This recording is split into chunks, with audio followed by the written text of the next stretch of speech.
Hey there. So I just wanted to take a few minutes to answer a few questions that have come in for the Q&A session this week. And this is something that I do want to try to do at least once a month so that I can stay in contact with you guys to see what questions you have about the things that I am sharing. And if you have any questions about preparing for breastfeeding along the way. So we'll jump right into it. The first question is, what supplies should I have ready for breastfeeding before my baby comes? Now, I did share a post about this a little while ago, but I would say one thing to start with is having a comfortable chair at home to be able to recline in and to be able to feed your baby in whatever position you choose.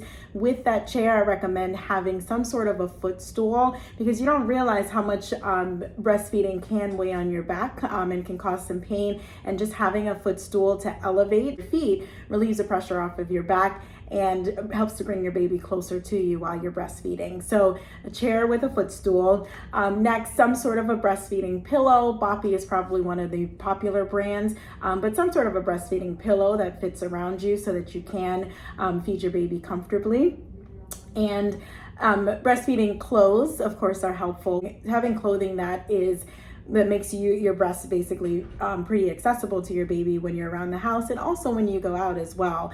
So that starts with a nursing bra, and the nursing bras typically have some sort of a clip down so that your breasts are readily available when you need them to be. Also, nursing tops are also helpful as well, again with some sort of a clip down or a slit on the side to be able to feed your baby. And then different types of pajamas that are also nursing type pajamas that are helpful for the middle of the night when you're going out. So different types of tops or dresses and things like that make your breast accessible for your baby. So comfortable chair, pillow, footstool, comfortable breastfeeding clothing. And then just if you plan to, of course, return to work or pump at any time for your baby, some sort of breast pump is helpful to be able to express, and of course all the things that come with that. So the breast pump, all the supplies that you need for storage, and like a cooler for transportation as well, and bottles for your baby if you need to. So I'd say those are the main things that I would start with. Having a nipple cream on hand is also helpful just in case you have any damage to your nipples or just need it for soothing purposes. And I think that's it as far as supplies, kind of basic supplies to start with. Now, next question is, are there any books or resources that you recommend for new mothers to learn about breastfeeding? Now, I would say the one book that I think is the most comprehensive, if you're a reader, is The New Mother's Guide to Breastfeeding, which is by the American Academy of Pediatrics.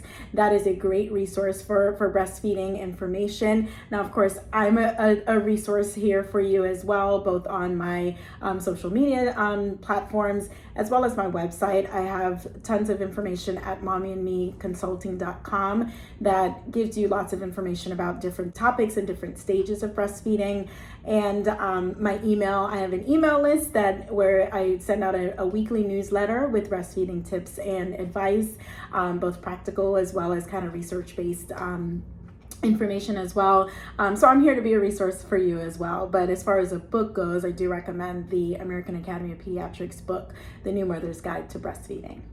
All right, so number 3, what type of breast pump do you recommend for new moms? Now, it really depends on the amount and frequency of breastfeeding that you'll do. Now, if it'll just be occasional breastfeeding, you may be able to get away with something like a suction pump, like a Haka, or a hand pump. And there's lots of different brands that have hand pumps.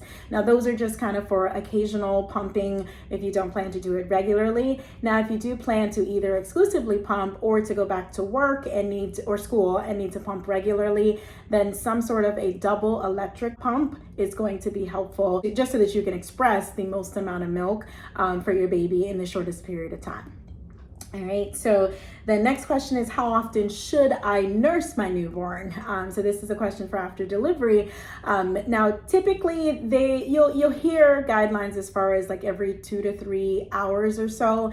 But in general, it's really an on-demand type of thing, especially the first few weeks, because you're getting used to your baby's getting used to you. So it's just helpful to just feed as often as you need to, so that you can make sure your baby's getting what you need, and so that you can make sure that you're getting used to the process of breastfeeding. So typically about 8 to 12 feedings over the course of 24 hours is what we're looking for. And again, that tends to be about every 2 to 3 hours, but in most cases with a newborn, it's more frequent than that, but at least 8 to 12 is what we're looking for, okay, per day.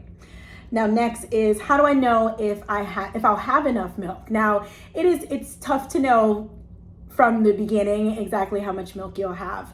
You may not kind of get your full milk supply until a couple weeks or months into breastfeeding.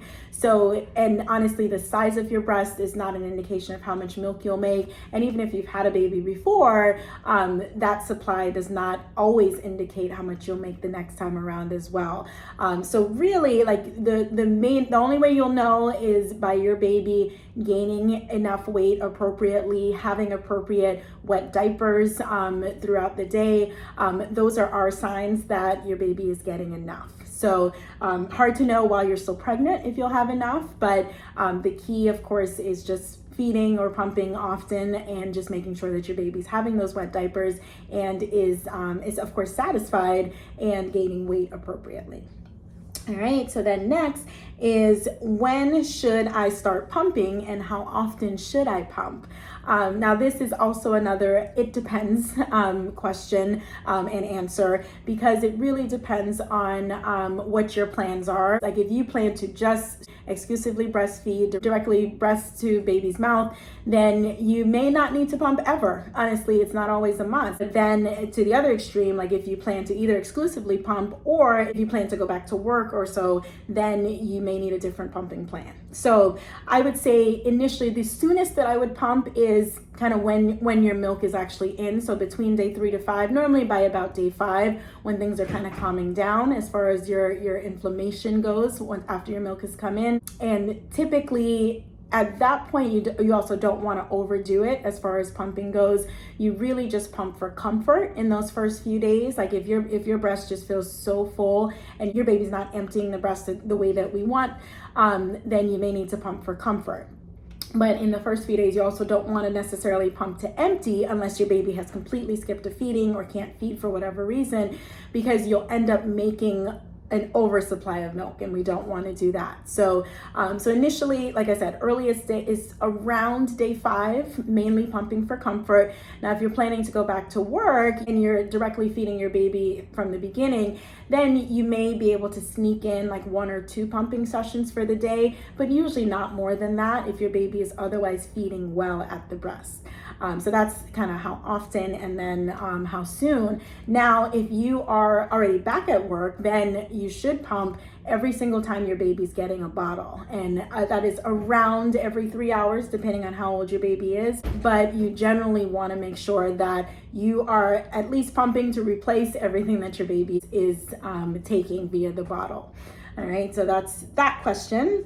And then next, what are your best practices for building a milk stash for when I return to work? Now, I kind of cringe at this question, not saying that it's a bad question, but I don't love the idea of building a milk stash, because in general, of course, you want to make sure that the milk that you have is going into your baby's mouth as soon as you can get it in there. Now, if you do have extra milk, that's where I want you to store. But in general, I don't want you to focus on milk being in the fridge or in the freezer. I really want you to focus on it being in your baby's tummy and helping your baby get the nutrition and the immune system building properties that he or she needs at the time that he needs it. So So it's just important to not focus on that, because if you're worried about returning to work, remember that you will ideally still be pumping, and hopefully the goal is to at least be a day ahead so that you have some wiggle room. But you want to be at least have a day's worth of milk, so that your baby has that milk, but then you're also going to continue to pump to rebuild that milk that your baby has taken that day before. So I don't think it's necessary to have a freezer full of milk before you return back to work. I know a lot of moms feel comfortable with that, but it's just not necessary. But if you want to feel more comfortable, really just pumping 1 or 2 times a day on top of your baby's regular feedings to try to store up some of that milk. But again, don't feel like it's a must. And if you do not have a freezer stash before you go back to work, that's also okay, because I expect and I want you to continue to pump either way. Okay. All right. And next is, why do they say the wireless pumps don't empty the breast? Now, this definitely is a thing, and it is a good question. And the reality is that the newest pumps out there are the wireless pumps, where they are still double pumps. They are usually controlled by like a battery or a battery pack or charged, and you're able to walk around and be kind of hands-free and just have the pumps sit in your bra, and you can walk around and nobody even knows that you're pumping. So it's helpful for like work or school, or if you have other kids that you need to take care of. But the reality is that while these pumps are great for occasional use, they just tend to not have the same degree of suction as a pump that is a true double electric pump that's like plugged into the wall or so. So the suction just isn't the same. So that's why they just won't empty your breast quite as well. Now, some moms do get good results from using the wireless pumps. I also just hate for it to be a regular everyday pump for you if you are pumping on a regular basis, because they can tend to not empty the breast as well, just because of the degree of suction. They just aren't as strong. Okay.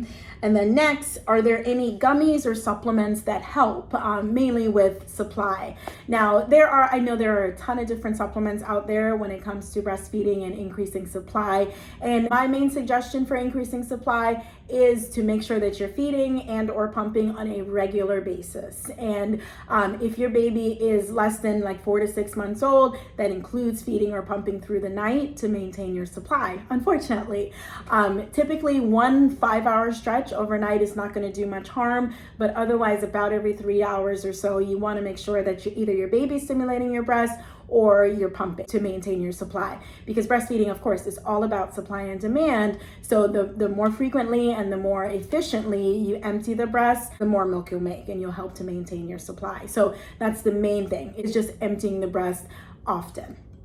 So as far as gummies or supplements, generally things that contain fenugreek or blessed thistle, those are going to be helpful as far as increasing your supply. I know there's some debate about fenugreek, and I know that some moms will have decreases in their supply with fenugreek, but in my experience, the majority of moms actually have boosts in their supply from fenugreek. Now, there are different foods that can increase your supply. So besides those 2 herbs, the blessed thistle and fenugreek, which are the most common, I'd say, besides those 2, other foods, oats or oatmeal tend to be helpful. Ginger can also be helpful for supply, and brewer's yeast can also be helpful. Of course, just drinking well and eating a good balanced diet is also helpful. One combination of herbs that I've found has been helpful is the More Milk Plus. Those are capsules that you can take, and I hate to just shout out a particular brand, but from my personal experience and from the experiences of moms that I've worked with, the More Milk Plus capsules tend to be pretty helpful. Again, it's an herbal mixture that can definitely help to boost supply. And then merengue is another one that has been shown to increase. I mean, it has tons of health benefits in general, but in general, it can help to boost milk supply as well. Okay. And then lastly, how much milk is lost if you aren't using the right flange size? Now, and this is a pumping question. So if you are pumping and expressing milk, of course, for your baby, you do want to make sure that your flange fits appropriately. If the flange size is too small, and the flange is the plastic or so piece that fits onto the breast, and that's what the nipple comes through while you're pumping. And they of course come in different sizes. A lot of times the flange sizes that actually come with the pumps don't fit the majority of women, but there are flange sizing tools that you can use online. I know that Spectra actually has a pretty good flange sizing tool that you can Google and get. I can also help with flange sizing too, but in general, if your flange size is too small, all you're going to do is cause too much friction on your nipple. It's going to be painful. You'll cause nipple damage, and your breast just won't be compressed the way that it's supposed to. You need some breast compression in order for your milk to be expressed fully. And if your flange size is too big, you end up pulling too much of the areola into the pump, and that also causes just lots of pain, trauma, and not full milk expression. So it's just important for your flange size to be appropriate, because you want your nipple to be able to move freely, the least amount of friction as possible, and you want at least some breast compression, and you may have to do the compression yourself, but flange size is just important to make sure that your breasts are emptied appropriately. Okay, so those are all the questions that I have for this week for question and answer session. Of course, if you have any questions that come up, feel free, send me a message, email me, or just leave a comment, and I'll gather them up again for our next session next month. All right, until next time, wishing you lots of breastfeeding success. Reach out to me if you have any other questions, concerns, or if I can help in any way with a personal consult. Take care. Bye-bye.